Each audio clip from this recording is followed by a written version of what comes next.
Приказки на глас. Книга за джунглата.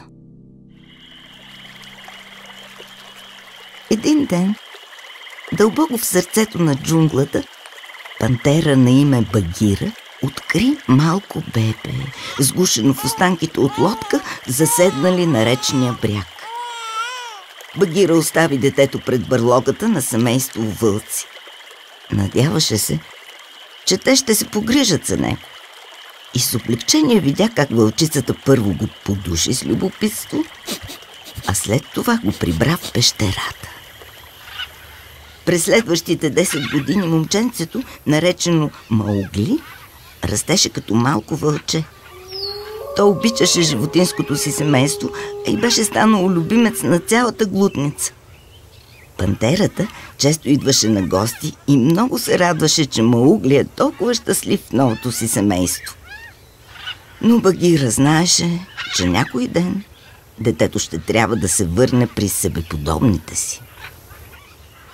Вълците научиха, че свирепия тигър Шир Хан отново се навърта по техните места.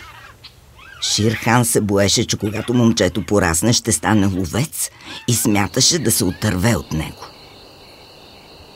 Една нощ вълците старейшини се събраха при скалата на мъдростта. Решиха, че Маугли трябва да си отиде заради своята собствена сигурност и за доброто на глутницата. Акила, техният водач, съобщи лошата новина на Рама, бащата на Маугли. „Аз мога да ви помогна“, предложи Багира. „Знам едно човешко село, където момчето ще бъде в безопасност“. „Така да бъде“, каза Акила. „Тръгвайте веднага, време за губене няма“. И така Багира и Маугли тръгнаха на път през джунглата. „Отиваме в едно човешко село“, обясни Багира на Маугли, а после му разказа за Шир Хан. „Мога сам да се грижа за себе си“,